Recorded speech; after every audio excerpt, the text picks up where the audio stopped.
नमस्कार, मैं हूं नरेंद्र प्रस्ते। स्वागत करता हूं आप सभी का एनपी एनवायरो यूट्यूब चैनल पर। आज हम जानेंगे global warming potential of primary greenhouse gases के बारे में। UGC NET as well as सही प्रकार के कॉम्पिटेटिव एग्जाम में यहां से डायरेक्ट क्वेश्चन देखने को मिलते हैं। तो सबसे पहले हम जान लेते हैं प्राइमरी ग्रीन हाउस गैसेस कौन कौन से हैं। तो carbon dioxide, methane, nitrous oxide, hydrofluorocarbon, पर फ्लोरोकार्बन एंड सल्फर हेक्साफ्लोराइड, जो 6 गैसेस हैं, यह प्राइमरी ग्रीन हाउस गैसेस हैं। इनकी केमिकल फॉर्मूला को आप सभी को ध्यान रखना है कि कौन कौन से, क्योंकि ये सीक्वेंस वाइज भी पूछ लिया जाता है।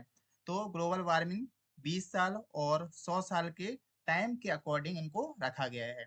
तो इनका जो प्रेफरेंस है वह कार्बन डाइऑक्साइड के अनुसार ही रहता है। तो कार्बन डाइऑक्साइड का जो ग्लोबल वार्मिंग पोटेंशियल है 20 साल और 100 साल दोनों में जो है 1 वर्ष है। और मीथेन का 42 से 70 वर्ष और 16 से 26 वर्ष, यानी 20 साल की का अनुमान अगर हम लगाएंगे ग्लोबल वार्मिंग की, तो जो है 20 साल में यह 42 से 70 है और 100 साल का अगर लगाएंगे तो यह 16 से 26 है। इसी प्रकार नाइट्रस ऑक्साइड 280 20 साल में, 462 9100 हाइड्रोफ्लोरोकार्बन, पर फ्लोरोकार्बन का 4400 टू 6200 एंड सल्फर हेक्साफ्लोराइड की 16300 है। इसी प्रकार से जो है 100 साल का भी डायरेक्ट पूछ लिया जाता है। तो जैसे कि एक कार्बन डाइऑक्साइड का 16 से 26 वर्ष जो है मीथेन, और 310 नाइट्रस ऑक्साइड, हाइड्रोफ्लोरोकार्बन 142 11700, 6500 टू 23900 पर फ्लोरोकार्बन एंड सल्फर हेक्साफ्लोराइड 23900, इसका जो है ग्लोबल वार्मिंग पोटेंशियल है अकॉर्डिंग टू टाइम हॉरिजन।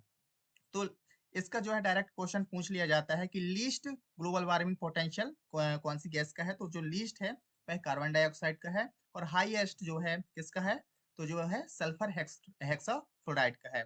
इन 6 गैसों को जो है प्रेफरेंस के अकॉर्डिंग भी पूछ लिया जाता है। तो इनको ध्यान रखना है हमें। पहला में कार्बन डाइऑक्साइड, दूसरा मीथेन, तीसरा नाइट्रस ऑक्साइड, चौथा हाइड्रोफ्लोरोकार्बन, पर फ्लोरोकार्बन फिफ्थ, और सिक्स जो है सल्फर हेक्साफ्लोराइड है। सो अभी के लिए इतना ही। धन्यवाद।